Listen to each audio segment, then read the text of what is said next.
So in last class, we developed a consumer saving and consumption decision model. So basically, consumers cares about consumption in the current period and consumption in the future period.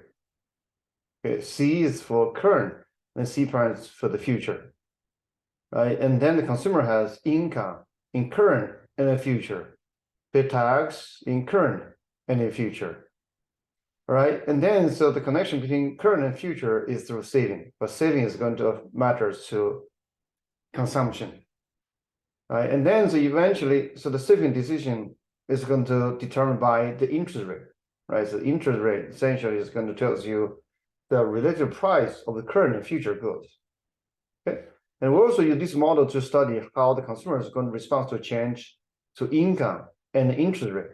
When there's interest rate change, actually they're going to list two effects. One is the income effect. The other is the substitution effect. What's the income effect? So essentially, depending on who you are, if you borrow a lot, and then so the higher interest rate, the interest rise. If you borrow a lot, and then your net wealth is going to decline. Right. So if you are a saver, and then your net wealth is going to increase, right? Depending on who you are. Okay. And what is substitution effect? Essentially, the interest rate is going to change the relative price of the future goods, right? So this is the relative price of future goods in terms of today's goods, all right? And then, so you're going to substitute cheaper goods for more expensive goods, or in other words, when interest rate increase, so future goods becomes cheaper, and then you're going to consume more C prime, meaning so you're going to save more. The savings is going to increase. So that's what we have discussed in previous class. Now today, so we are going to introduce government decision in this framework, right? And then we understand so how government policy is going to affect or may not affect consumers' behavior. Here, so there's a Ricardian equivalence theorem. Okay, so that's the key we are going to discuss in this lecture, right? So we're still in this chapter. Okay, so now let's look at the government. Okay, what the government do? In the previous lecture, so you say, so the government is just going to tax you, right? T and T prime. So those are given to households. Now we're going to see so how government is going to behave in this framework. Right? Let's start with the first period or the current period. Government has a budget constraint, so government need to finance public spending, so G. Okay, so this government expenditure. They have two ways. Number one, they're going to tax you. Alternatively, they can borrow. But essentially, who is going to borrow? Who is going to borrow in from? Is going to borrow in from households. Okay, so this is very important. Or essentially, in this model, on the one hand, you have households. On the other hand, you have a government, right? Government is going to tax you, and the government is going to borrow from you, right? So the point of doing this tax and borrow is to provide public goods. Okay. All right. So here we just simplify the tax is a lump sum tax. This is very important. So what's lump sum tax? It just says the tax is going to be independent of your income. But in reality, or more interesting case, is that the tax is going to be proportional to your income, right? But for now, just simplify. The tax is lump sum. So I'm going to discuss this later. I mean, the tax may not be lump sum. Government debt, right? So essentially, Treasury security or Treasury bill in the U.S. Essentially, it's a Treasury Department is going to borrow on behalf of the U.S. government. Okay. Now, in the second period, this is similar to the households. So the second period, the government similarly so has the public spending to finance, right? So this is the public spending in the first period. So this public spending in the second period. And besides the public spending to finance, the government also needs to pay off their debt, right? So this is the amount borrowed. This amount borrowed, and 1 plus R is the interest rate it must pay. Right? So now on the right hand side, you have tax you can collect. But now you don't have B prime, right? So why is that? Because there's no one stay in the economy in the third period. Hence, the B prime is going to be zero. No one's willing to lend to you. So this probably we should just connect this with households. Okay, so households in the first period they save. So where the saving goes, essentially goes to here. And the second period, households is going to have interest income plus principal. That's coming from here. Or this goes to 1 plus R times ACE. This is for the households. Right? And we say in the previous lecture, we said the household has no incentive to save in the second period. This is the same like here, or this just corresponds to here. The government is not able to borrow, right? Because no one is willing to save, and hence they cannot borrow. All right. Okay, to summarize, so the G prime, T prime is government expenditure and lump sum tax in the second period, and 1 plus R times B, that's government must pay off debt in the second period. Right. Okay, so as we did before, we can combine the period by period budget constraint. So this is the first period. This is the second period. Okay, so we can combine these two. How we can combine two? We are trying to cancel this with each other. And how we're going to do that? So we can just divide by 1 plus R on each side. And then we combine, right? So this is going to cancel with this. Okay, so this is how we end up with G plus G prime divided by 1 plus R, T plus T prime divided by 1 plus R. Okay, so now similarly as we did in the case for households, we have a very intuitive explanation. So we have a very intuitive explanation for this equation, right? First of all, 1 over 1 plus R. What is this? So this is a relative price of future goods in terms of today's goods.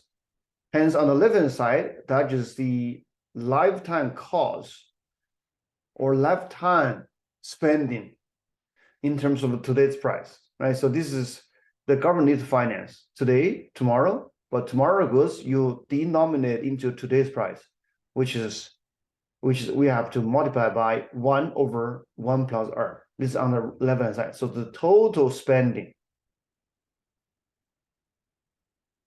Okay. On the right-hand side, it's the total income. So where you can have your income? You have tax today, you have tax tomorrow. Okay. So this is what this budget constraint means. But then, so this budget constraint, it also tells us that borrowing is not net assets, or it's not something you can rely on in the long term, because eventually you must pay off your debt. Right? So that's very clear. All right, so summarize, in the long run, all government purchase must be paid for by tax. That's the only way you can do. For use borrowing, yes, you can temporarily relax your constraint, but eventually you must pay off with additional tax. That's the key. Okay. And another way to understand this equation is that present value of government purchase must equal to present value of tax, right? So purchase must be spent, and tax, you can interpret this as government's income. It's very much the same, or very much the same spirit as the case for the households. All right. So now we include, or we combine this with the household side. Okay. So in previous lecture, we just look at a representative households. Now we can specify. We say there are n consumers or households. Remember, they are identical, right? Each of them make its decision, saving decision, C and C prime. Each of them is subject to a tax, right? So this is a tax must pay. Now in aggregate, what happens is each of them pay a tax T and then times or multiply by their size, which is N. That's going to give you the total tax the government can collect. And similarly, in the second period, so this is the total tax the government is going to collect. So that's relies on each the tax each individual must pay times the size of the population. All right. So for now, we just assume the population is the same. N goes to N. Okay, it doesn't change. All right. Because later we are going to relax that, and then we are going to use the population growth to study something very important. All right. So this is government budget constraint. Okay. Now we bring the households on the left hand side and the government on the right hand side all together. Remember, so when we study households, we say households are saving decision, right? So each of them saved is, and then so in aggregate, so maybe use this lowercase is times n. So this is total saving. Government is going to borrow, right? But now so we should realize, so the saving goes to government. Government is going to borrow from households, right? And then so in the market, you must have market clearing in the sense, so the supply of money must equal to demand for money. Okay, so I wouldn't say money. In this case, it just says supply of a fund must equal to the demand of a fund. Who is demanding for fund? The government is a demand. Who is supplying? The households, right? So actually, households, their savings is going to adjust with our interest rate, right?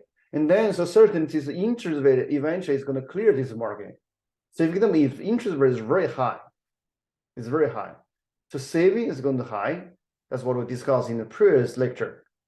But if interest rate is very high, the government may not able to afford to borrow that much, and then the BE is going to fall, right? But the BE is fall, and that just means you have saving more than you can, people willing to borrow, right? And then so the saver is probably not, so they're going to have hard time to deposit their money, and then they may willing to demand for lower interest rate. So that's how the interest is going to adjust.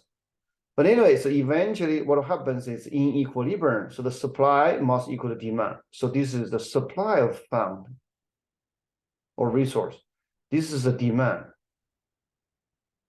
right? So this is the saving. This is borrowing, right? So the government and the households interact in the credit market, and eventually the credit market is going to clear, supply equal to demand, right? So that's going to end up with the credit market clearing. And here, so this is the graphic of representation, right? On the horizontal line, so we have saving from household side, or borrowing or debt from the government side. Vertical one is interest rate, right? So let's start with the private saving. So clearly, higher the interest rate, higher private saving, right? So let's just replay of what happens. Interest rate rise, okay? And then, so we have income effect and a substitution effect, right? So income effect means so your C and C prime is going to increase. So that means, so you're going to saving is going to increase. Substitution effect. So you are going to C is going to decline, C prime is going to increase. So that's also implies C is going to saving is going to increase. Right. Okay, sorry. So this perhaps is not clear. So this is not clear, right? But so usually, so we assume this substitution effect is going to dominate. Right. So substitution effect dominant, savings is going to increase. Okay. So that's why so when interest rate rise, the private saving is going to increase. For the government, okay, so we say for now, just simplify, the government has very rigid demand for debt. Okay, it's just independent of the interest rate. So now then, so this is demand,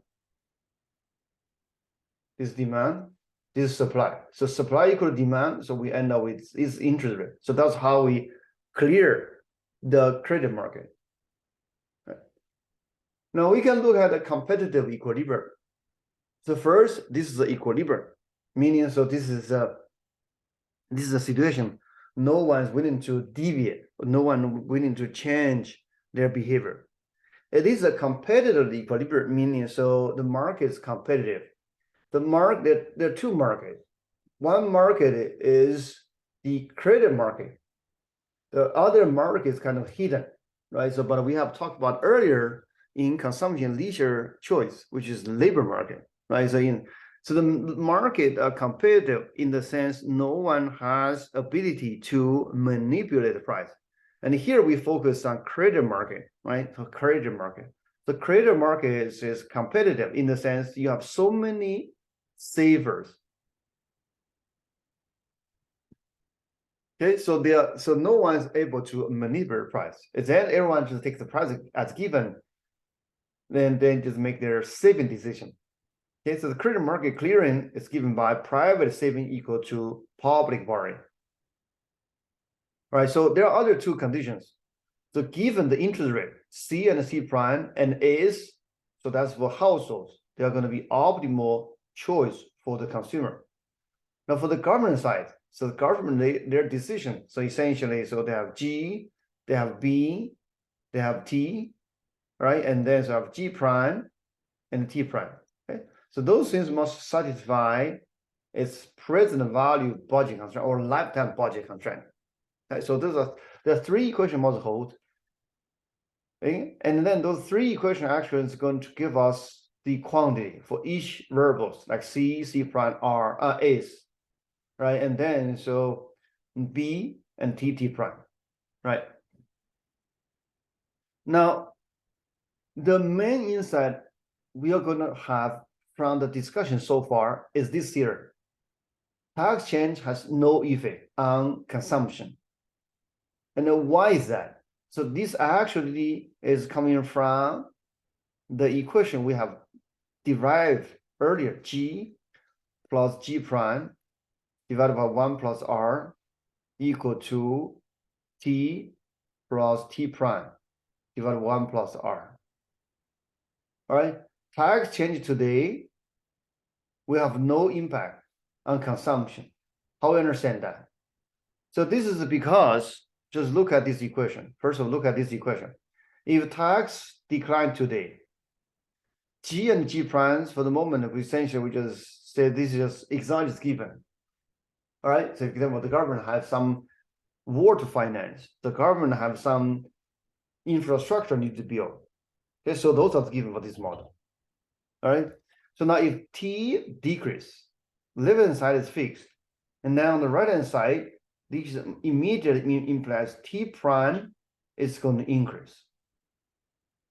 Right? Or in other words, so this is going to fix. It's fixed to the value on the left-hand side. Now look at the households. Household of C plus C prime divided by 1 plus R equal to T Y minus T plus Y prime minus T prime divided by 1 plus R.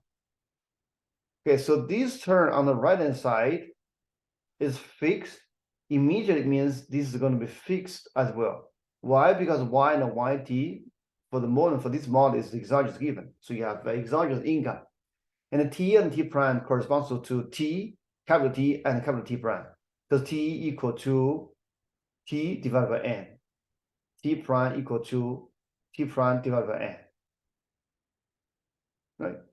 So hence, you reduce tax today, it's not going to have impact on the total tax revenue the government is going to collect. Also, that implies it's going to have no impact on the total tax the households they are responsible during their lifetime. For households, as we discussed earlier, okay, for their consumption and saving decision, what really matters is their lifetime wealth, which is given by the right-hand side, Okay? So their lifetime wealth is going to determined by two things. One is their income process. The other is the lifetime tax revenue. So tax they are subject to pay. Right? So actually, so the B or saving did not show up in this lifetime budget constraint, either for the government or for the household. So that in that sense, the tax change is not going to have any impact on consumption. Actually, this show up. It's going to show up in this diagram.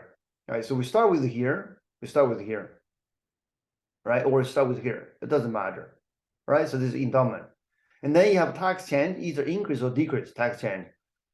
But this line is not going to change because your lifetime wealth is not going to change. Okay, so lifetime wealth is defined as y minus t plus y prime minus t prime divided by 1 plus r, right? Because t, so these two terms, because they're separated, so t plus t prime divided by 1 plus r. So these are fixed. This is not going to change with the current borrowing. Hence, this line doesn't change. If this line doesn't change, and then household, their choice is not going to change. Yes, I mean, depending on where you are, if you have endowment here, compare with endowment here. As by the way, in each case, the government is going to borrow. If it's E1 and borrow, the government is going to borrow more. If it's E2, the government is going to borrow less. That's the difference. Or so this is going to change. Household is going to borrow more or less depending on where's the endowment point, right? Or in other words, the tax policy can change consumers' saving behavior, but not their consumption behavior, right? Let's go back to here to summarize, right? To summarize, what we found is lower tax today is going to require higher tax tomorrow, right? So let's highlight here. Lower tax today, if you reduce T, and then so you must increase T prime in the future to satisfy the government's present value budget constraint. A tax cut today has no effect on the present value of tax, so which is the total tax the household is going to subject during their life cycle or the lifetime. So that means the lifetime wealth of the consumer is going to be the same. Hence, the consumer is not going to change their consumption consumption decision. However, it may change consumers' saving decision, right? So this just replay what we just discussed, right? So the T and T prime must satisfy these two. An increase in T must be offset by, so any increase in T, this should be decrease, right? This should be decrease. Any decrease in T must be offset by increase in T prime. Okay, and then so we can use these results to rewrite the consumer's lifetime wealth as we just discussed. Right, so lifetime wealth is going to equal to this first term and the second term, right? But this term is going to fix or is going to determine by G and G prime. Has nothing to do with B, right? So this exactly show up here. So you change B, you're going to change how you, from the point of view of the government, you change B, you're going to change how you're going to structure T and T prime.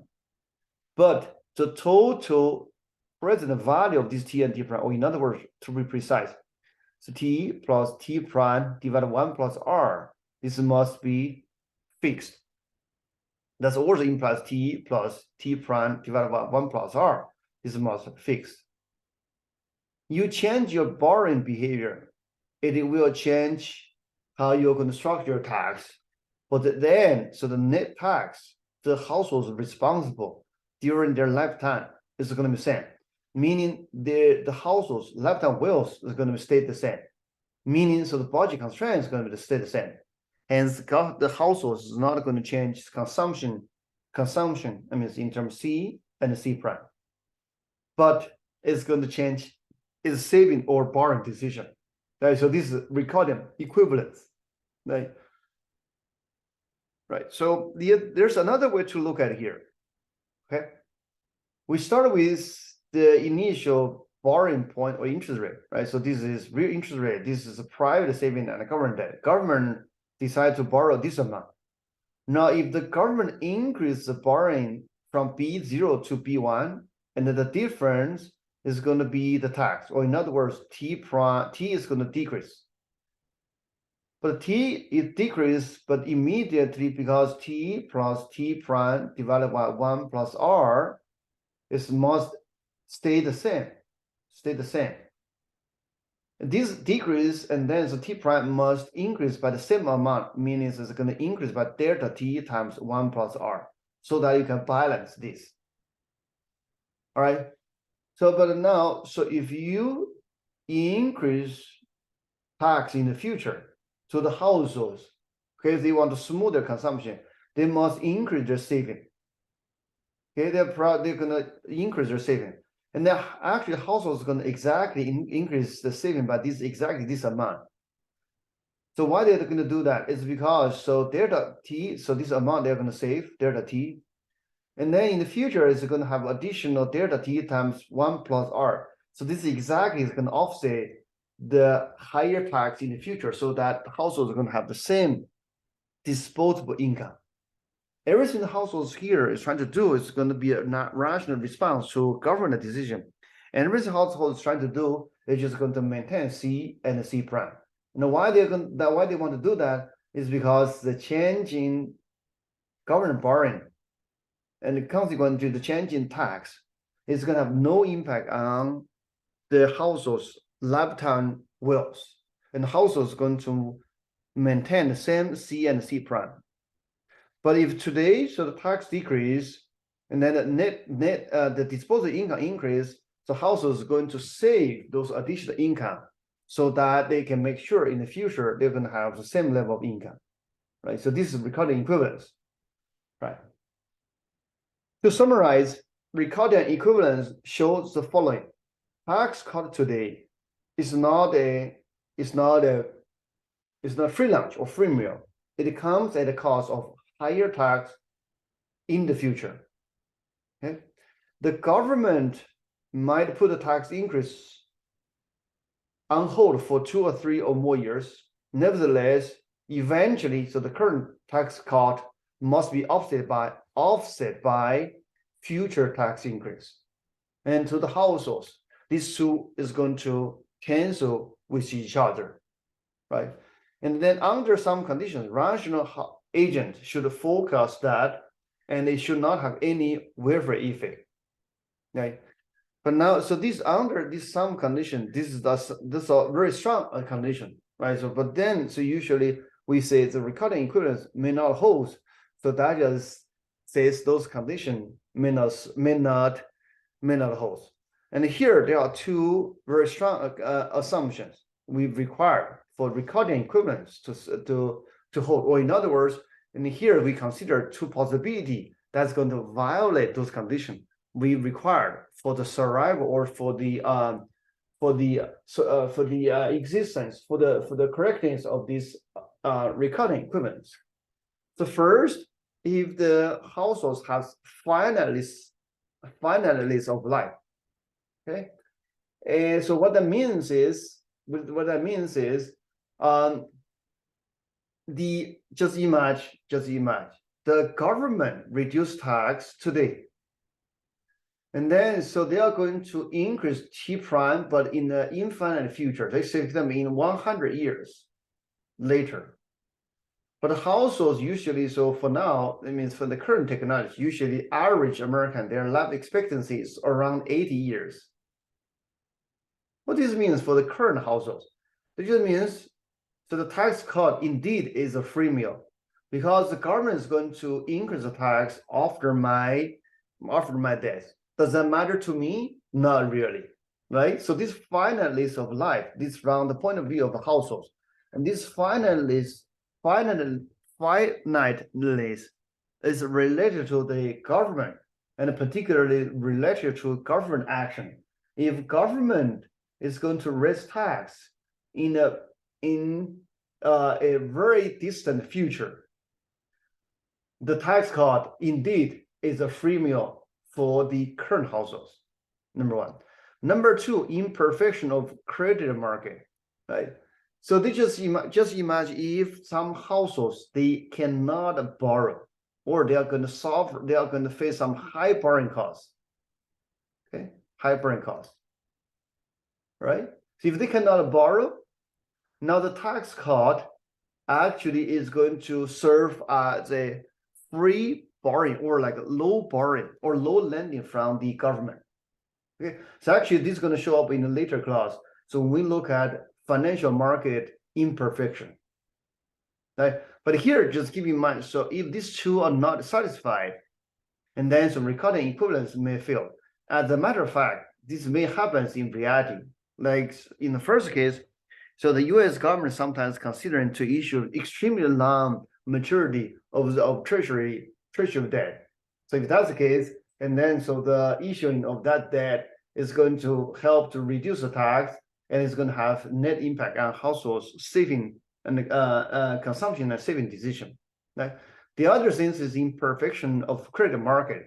And this is particularly true when someone has hard time in the households, has hard time to borrow, right? And then so the reduction in tax is going to kind of relax the borrowing constraint for those households. Those households are going to increase their consumption. Okay. All right. So this is regarding to the recording equivalent. To summarize, it is very powerful prediction regarding to government policy, how that affect consumers, consumption, and saving decision. But this recording equivalent theorem has its limitation. Right here, we talk about two possible limitations. One is finiteness of life, the other is imperfection of credit market. As a matter of fact, there's a third one, which is the tax. And here we assume this is a lump sum tax. But in reality, the tax usually is proportional or is a non-linear. And so this proportional tax usually is going to have some distortion on consumers' behavior in terms of labor supply or saving, right? So how do we understand that? If the tax is proportional, it's proportional to income. If you earn $1, you pay, say for example, you pay 30 cents, right? And then this tax is going to discourage you to work in the margin. Why? You're not going to get the full amount. You only get 70 cents. Okay. So now if the government borrow and reduce tax, if it is a proportional tax, hence it could be the case the tax is going to reduce to 10 cents. You're going to get 80 cents. Sorry, you're going to get 90 cents. Okay. Now this tax cut is going to have real impact on your labor supply, on your income, and eventually it's going to have real impact on your consumption. Right. So this is a third possibility. So this recording equivalent theory may not hold. But for now, let's just focus on the first two. Make sure I understand these two. Right. Okay, so now we are going to use the framework we just discussed to look at a more policy-oriented questions. Right. Let's try to understand the government deficit, how government deficit and tax affects government's debt. Or in other words, trying to understand the determination of government debt. Just think about the following scenario. If the US government is running a deficit, right? So by the way, so deficit is defined as tax revenue minus government spending. So remember, so earlier, so we have what? We have G plus B equal to T, right? So this is government in the first period, right? So, oh, sorry. Let's go back to the previous slide, see what do we have to make sure. Oh, it's here, okay? So the government G equal to T plus B, right? Let's go back.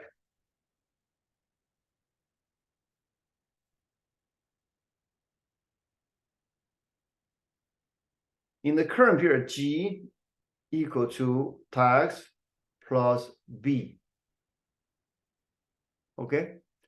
And then, so we just do this simple algebra, G minus T equal to B. On the left-hand side, this is your deficit. If it is negative, meaning so you spend more than you can earn your income. Right? So if it is greater than 0, so this is like a deficit. If it's a negative, but then so here, so it becomes your borrowing. So you borrow so that you can finance the deficit. Right? But to be precise, the government primary surplus is defined as T minus G. Okay, T is your income, G is your spending. So this is your primary surplus or deficit, depending on the number. If this is positive, meaning is a surplus. If it's negative, meaning is a deficit. Now remember, if this is a negative, it's with a deficit. So that just means on the left side, this becomes positive. And it means B is going to positive, meaning you have to borrow. Right? Or in other words, to be precise here, it just says the government deficit must be financed by government borrowing. Okay. Now here, now let's here, sorry. Now here, let's just imagine if the government running a deficit of from 5 to 10% for a long period of time, what would be the consequence for the government debt? This just says if G minus T, right? So this is absolute value of deficit divided by GDP. Okay, so that's a fraction of GDP. Increase from 5% to 10%. What that means to government debt?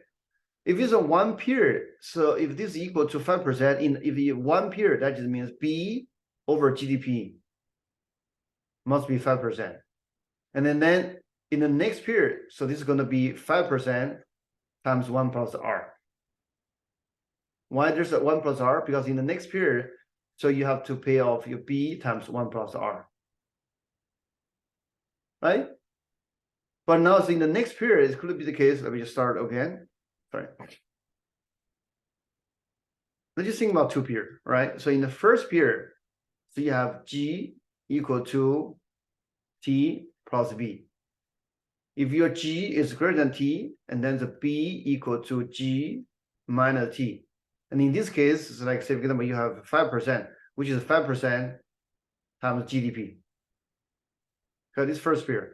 Now in the second period, you have G prime and then plus 1 plus R times B equal to T prime plus B prime. Right? Now, slightly different from the first period. So now your deficit equal to G prime plus 1 plus R times B minus D prime. This is absolute value of your deficit.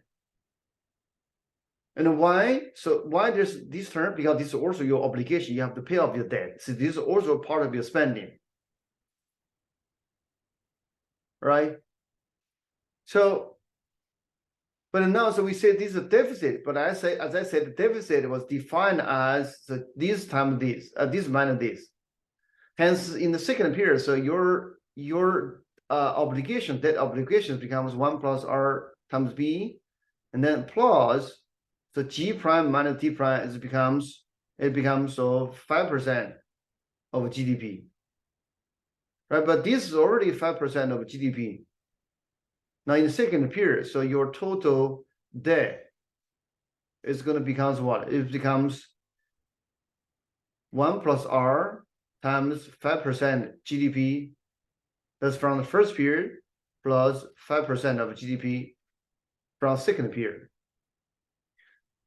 Right. So if you keep moving, and then you can see this thing is going to accumulate. Right, and eventually it's going to explode. Right.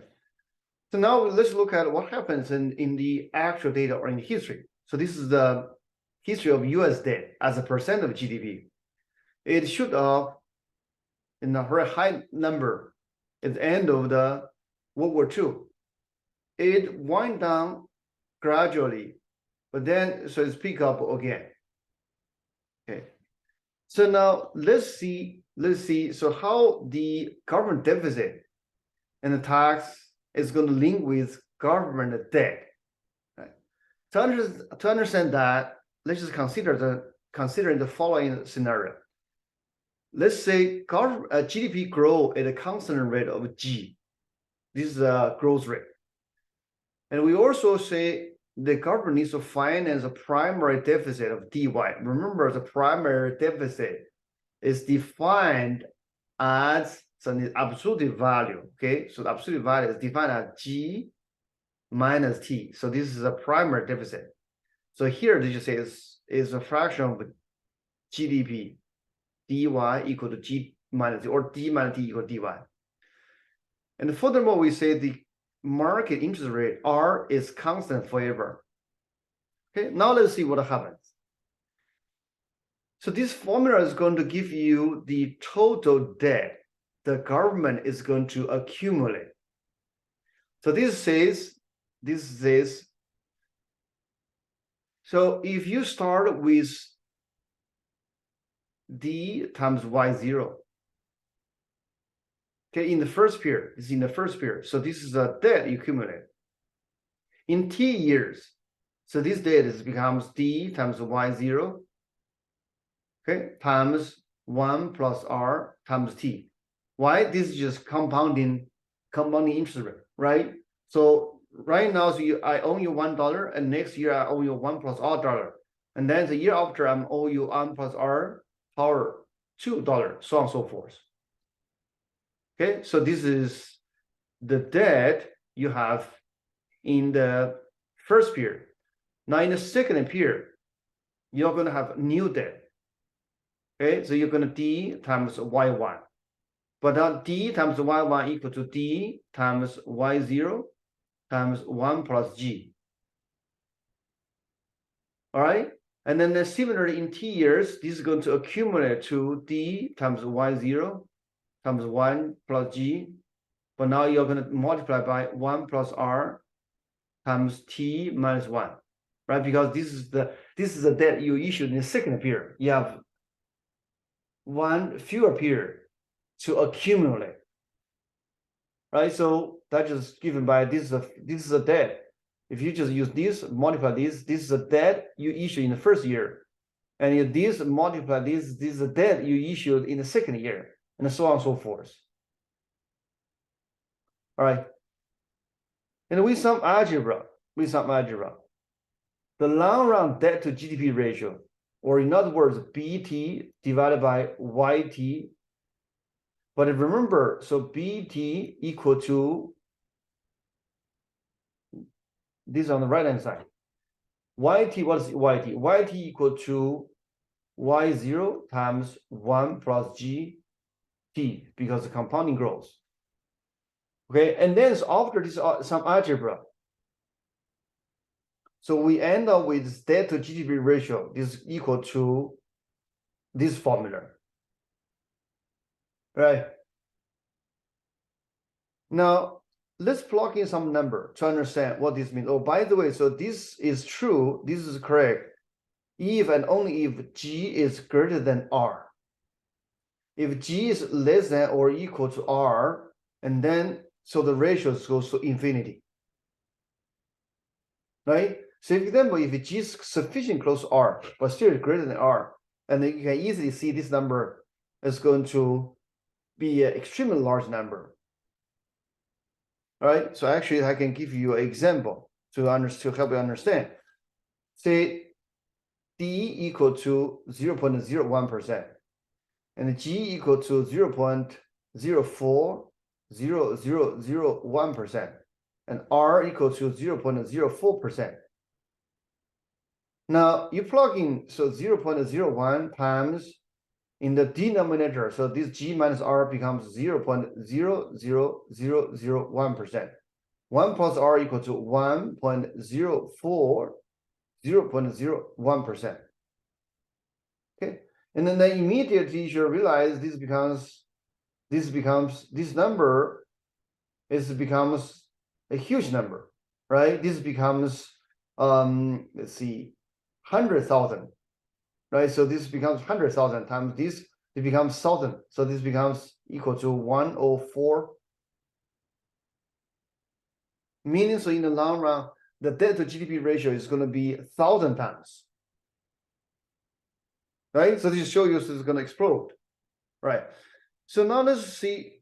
So if G is greater than R and see what happens. So let's look at a more reasonable number. If G grow at 3%, R is 0.01%. Sorry, 3% and 1%. D is 5%. And then, so we plug in this number, you can see in the long run, the debt GDP ratio is going to be 2.575. This just means the debt is going to be more than 2.5 times compared to our GDP. Now, on the other hand, so if we have a deficit, primary deficit of 10% per year, and then this ratio is going to double. So it's going to reach more than 5 times. I mean, the debt is going to be more than 5 times compared with our total GDP. And from this exercise, there are 3 things very important. Number one, we want to maintain a small deficit to prevent the debt to GDP ratios explode. Number 2, high growth is going to be very helpful. It's going to kind of dilute, or it's going to reduce the debt to GDP ratio, because basically your denominator becomes larger and larger. Remember, so at the end, so here this is coming from BT divided by YT. So the G is very high, and then this number becomes large. So this is just going to reduce the total ratio. Number 3, R, here we just assume R is fixed. Right? Certainly lower R is better, because R is going to compounding your debt obligation. But the truth is that R usually is going to increase when your debt to GDP ratio increase. Just this is very intuitive. In reality, is if you borrow more from the credit card or from mortgage, and then usually your interest rates go up because you have a higher chance to miss your payment.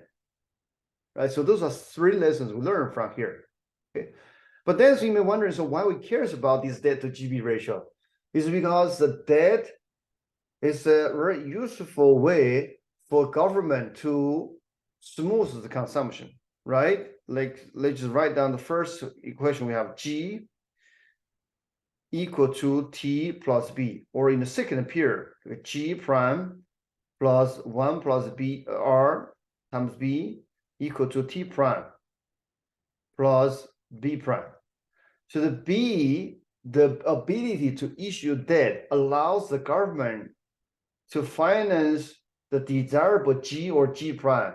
Even T prime may not be sufficient. Just think about in a recession, right? So usually recession, so this is going to decline.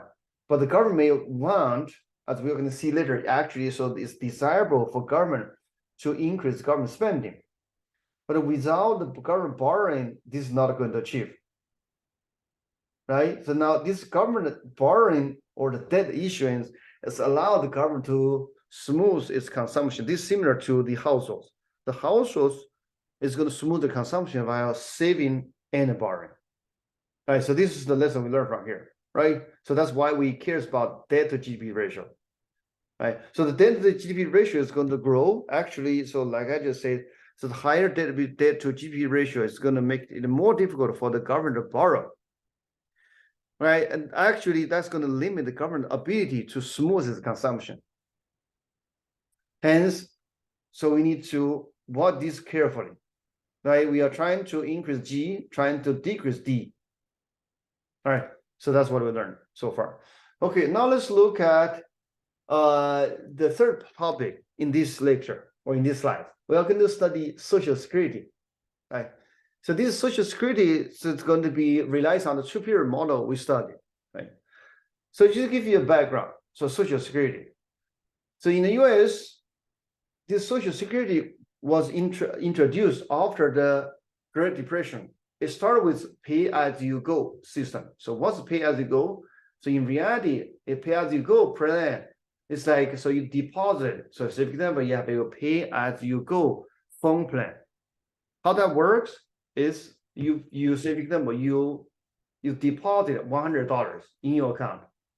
And then, so you're going to, the maximum you can spend is $100.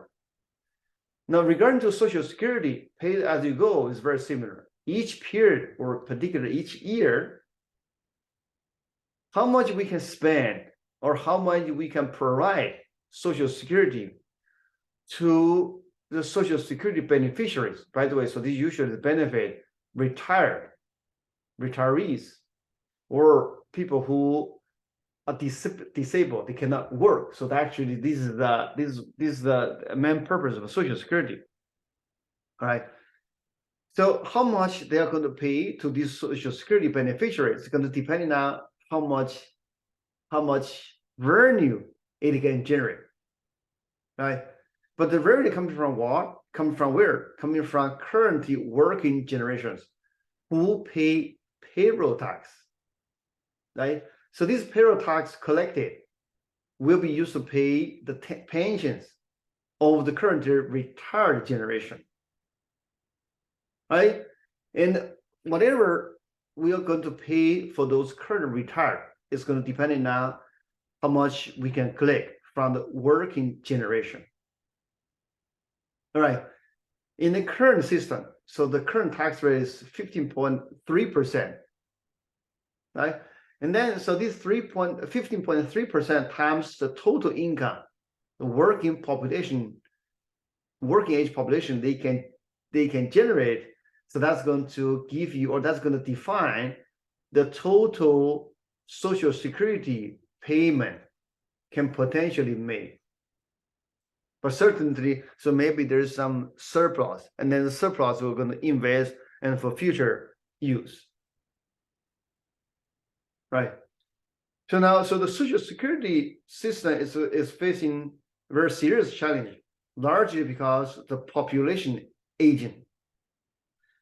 The population becomes older, and then there are more retirees that will benefit, or there who can claim the benefit. So it means there are more people are entitled. But population aging also means there are fewer workers, which is in relative term for each older generation. So there are fewer workers is going to pay for this benefit, right? So every president since Jimmy Carter understood this problem. However, so we usually fail to reform this system due to political pressures. Now let's see so how this system works and what is the problem. And from the discussion, we can see there's potential solutions. Here we are going to introduce a new model. It's called overlapping generation model. So in this model, each agent lives 2 periods. This is similar like the model we started with for this chapter. Okay, and these 2 periods going to correspond to young and old. Right? But now it's different from the previous period. So you have new generation comes in each period. Or in other words, in any period, there are people of different ages going to alive. Okay, so close this model. So the population is going to grow, or population evolution is given by this equation. The best way to help you to understand is just draw a graph regarding the structure of this model. Okay, so in any period, you have young and then old. Young becomes old in the next period, but in the next period, you have new young comes in. And this young becomes old, and then the next period, you have new young comes in. So this is over time. This is over time. Because each people live for 2 periods, and then you can think about each period as 40 years. That just means if this is 1950, now here it becomes 1990, and then it's 2020. Right? And then so this means this cohort was born in 1910. Because when they were young, sorry, it's 1910. Right? So this is how the model works. Now, how we understand the population growth, which means if the population size here is n, and then so this is going to be n, people is going to stay here, stay at this economy for 2 periods or for 80 years. There's no earlier death. But now here, this size becomes 1 plus, sorry, so 1 plus n times n. And similarly here, it becomes 1 plus n times n. Now here, so the size becomes, this, now you have growth. So it's this here, the size becomes 1 plus n times 1 plus n times n. And finally, so this size is going to be n divided by 1 plus n. N divided by 1 plus n. Why? Because look at here, from here to here, you need to have growth. You have a growth. From here to here, you have another growth. And from here to here, you have another growth. right? So this is the structure of this model, Okay, so the overlapping generation, the name coming from the fact for each period, you have two different generations alive, right? And the size of each generation evolves over time. Make sure you understand the structure, right? So if you look at the same generation, size doesn't change, but if you look at two generations, size is going to grow by 1 plus n. Okay, so this is a structure of this model. Okay. Now let's see how this pay-as-you-go social security system works. Okay, so maybe we need to redraw this graph, but just take a shorter path: young, old, young, old. Okay, this is old, this is young. All right, so young. So if you come here, so if the size is n, now here the size is also n, but now here the size becomes 1 plus n times n. Okay, this 1 plus n times n. If you have another young, and now the size becomes 1 plus n times 1 plus n times n. Okay, let's just focus on the middle part. So the pay-as-you-go social security system work as follows. Okay, so the current young, they pay tax. The current old is going to receive benefit. Let's start with benefit. What's the benefit? Each of them is going to receive B, right? But then, so what's the tax they are going to pay? Each of them is going to pay tax of T. The pay-as-you-go is such that, so the total tax revenue equal to the total benefit. Now let's see, so what's the total tax and what's the total benefit in each period? So here we just look at, in this slide, we look at this time period. Okay. So now the total tax we can collect equal to, here this is the size, right? So this is n prime times T. And the total benefit we must pay is n times B. So that's actually given by this equation, right? Because you have young, so size of young is equal to n prime, and each of them pay tax T. Size old is n, each of them receive B. Pay-as-you-go means, so you just spend based on what you have earned. And here, so what you spend, once you have to spend, you just pay the tax benefit. Sorry, you have to pay the pension, you have to pay the social security benefit. What you can earn, you just buy collecting tax. This is equal to each other. So this is how we end up with here. All right, so now we understand the structure. Let me erase here, erase everything, and then just focus on here. So we end up with this equation. Make sure I understand that. I understand why. So essentially, on the left-hand side is the size of the old. On the right-hand side is the size of young. And why it's different is because of the population growth. And young, and for each time period, young, the size of young is always greater than or different from old. Okay, now we combine this equation with, or we divided both sides by n prime or n. It's the same. Let's start with divide by both sides by n, and then the b equal to n prime t.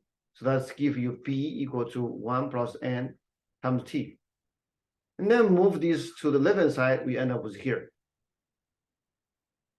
All right, so here it just says, this is the tax you pay for each period. So, to summarize, when you're young, you pay tax B divided by 1 plus n. When you're old, you're going to receive B. So this is a pay-as-you-go social security system. So in some sense, we can understand social security as a forced saving program. You forced by paying tax. This is a tax you pay. This is, or in some sense, this is what you save. And then when you getting old, you're going to receive this benefit. This essentially is the principal plus interest you received. Right. Now let's see how this social security system is going to matter to your consumption and the saving decision, right? And this particularly, so we want to see how this is going to matter for each generation. But again, let's just draw the diagram. So Y, O, O, Y, O. Okay. So let's say, for example, so the social security system was introduced in this period. Now the young is going to pay a tax B divided by 1 plus N. That's what we just derived, right? So let's go back. Right? This is what we just derived. And old here is going to benefit B. And this young, when they old, they're going to receive B. And the next young is going to pay B divided by 1 plus N. So on and so forth. And then clearly for this generation, it's going to a free meal, right? Because when they were young, they did not pay. But now the question is, for this generation, is this a good thing or bad thing? Or will they vote for Social Security or not? That's what we need to understand. So for this generation, it's clear, right? Because they just receive free money from the government. All right. So now we want to see how this introduction of pay-as-you-go Social Security system matters to this generation. But the discussion is going to be the same for this generation. Okay, now let's see. The lifetime wealth of the consumer with this Social Security is going to be as follows. So they pay tax, but what are the tax they must pay? When young, they pay tax B, 1 plus N. They pay tax. When old, they receive benefit of B. And then so we can interpret it as, so when young, they pay tax, this minus tax. When old, so instead of pay tax, they are going to receive benefit. We can interpret this as negative tax, but certainly this is like plus, is benefit. Right? So now, from the second to third line, just simple algebra. Okay? But now with this simple algebra, we are going to see something very interesting. Here, this is the lifetime income without Social Security. Here, this additional term associated with Social Security. To answer the question whether the introduction of pay-as-you-go Social Security make the households better off or worse off, it's going to depend on whether this term is greater than 0 or less than 0. Clearly, if this is positive, greater than 0, that's going to increase the lifetime wealth of each generation. Meaning, so that's going to be a better off solution. On the other hand, if this term is negative, meaning so that's going to reduce the lifetime wealth of each generation. That's going to make everyone worse off. Hence, answer is going to hinge on whether this is positive or negative. But it's very clear, right? So whenever N is greater than R, this is positive. Whenever N is less than R, okay, this term is positive. So that just means it's going to increase lifetime wealth. This is going to negative. That just means it's going to reduce lifetime wealth. Hence, the answer is going to hinge on the relationship between N and R. All right, to summarize right here. If N is greater than R, pay-as-you-go Social Security improve welfare. Otherwise, it's going to decrease welfare. What's the intuition? The intuition is as follows. In the private market, you save $1, you get 1 plus R. But with Social Security, you pay 1 plus R. 1 plus N. So this is what you paid, and you receive B. But this immediately implies an interest rate of 1 plus N. The Social Security is a forced saving. And this forced saving was engineered by the government or sponsored by the government. And the government is going to provide you with a return of 1 plus N. Hence, as long as the return from this government programs is higher than the private market, and then that's going to be better off. Otherwise, it's going to make everyone worse, right?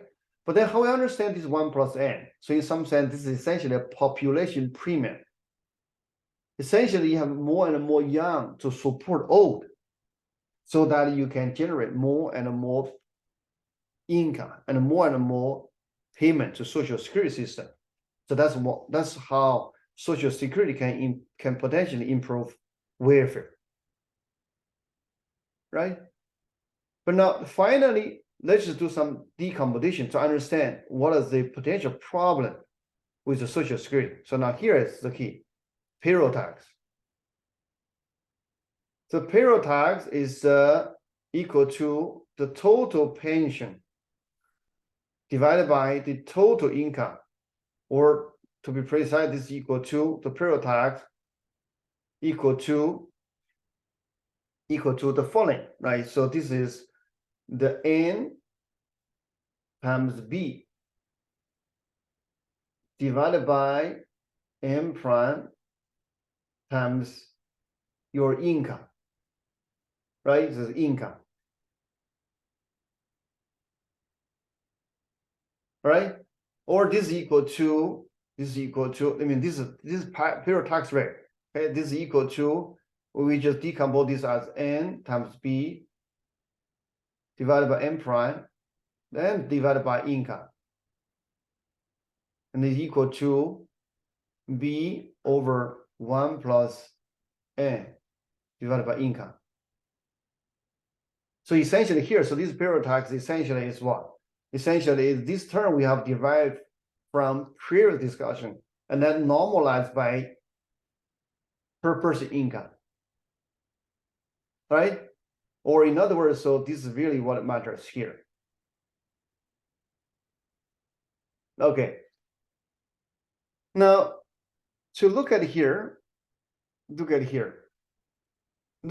equation, and particularly we just focus on here, right? So at the end, so it probably is going to hinge on here to make this sense manageable, or make this payroll tax is under control. And then really it's going to depend on the ratio of retiree to the ratio of worker. But then in the previous slide, this essentially is 1 over 1 plus N in our previous discussion. Now let's see what happens in reality. Okay. First, because of population age, number of retirees grow, and relatively speaking, so there are fewer workers because so people live longer.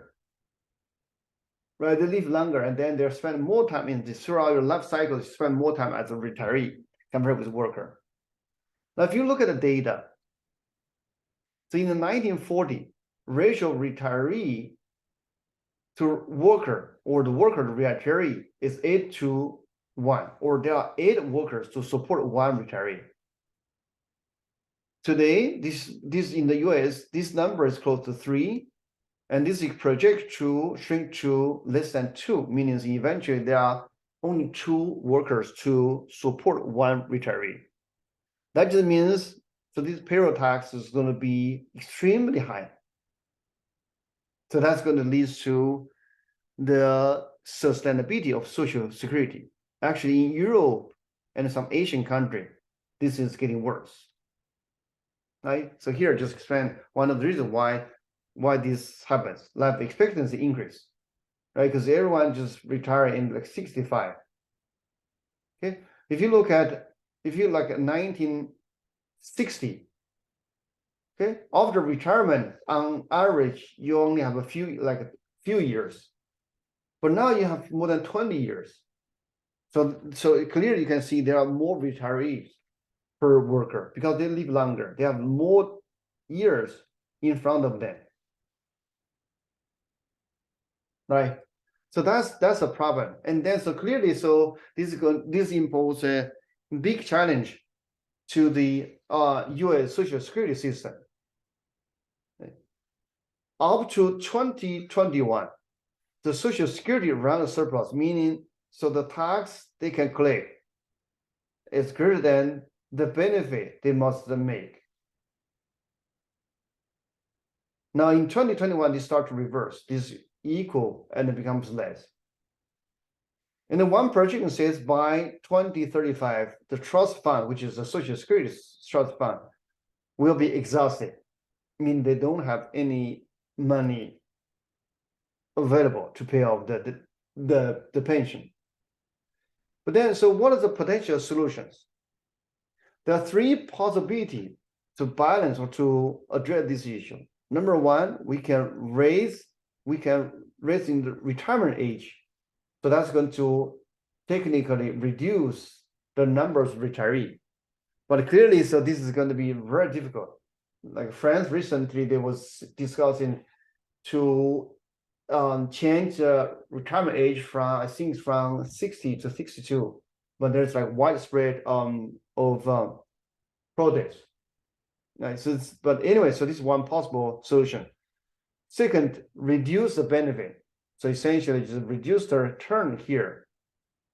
That's also is going to face some challenge, because if you reduce the benefit, and then the current retirees, so they have paid a lot of tax in the past, how would they agree such agreement, right? But now the third one, it just makes more progressive payroll tax, meaning so the higher income is going to pay higher tax to support this system. But again, any tax change, any tax increase is not fair, right? But anyway, so here we provide three possible solutions. Whether this is feasible or not, so that is up to the politicians or the policymaker to decide. Here we just provide economic analysis. Right. To summarize, so the Social Security system facing a big challenge. Right. The main challenge in face is because of the aging population. Right. So the aging population essentially is going to make the number of retirees relative to worker is increase. So that's going to make the payroll tax increase or make this system not sustainable. Right. And furthermore, to summarize what we have discussed in this chapter. So in this chapter, we started with a two-period model. So households cares about C and C prime. And from here, we look at consumer saving decision. And we study how consumer saving decision is going to respond to change in income or change in interest rate. And then so later, we introduce government. Right, the government is going to borrow, and from the government borrowing decision, so we discuss the what determines the long-term debt to GDP ratio, and finally we extend this two-period model with into overlapping generation. So essentially, we have two different generations live in the same period, and use this overlapping generation model to study Social Security, and we also study the potential challenge faced by Social Security system. All right, I'm just going to stop here for this lecture. And in the next lecture, we are going to look at financial market.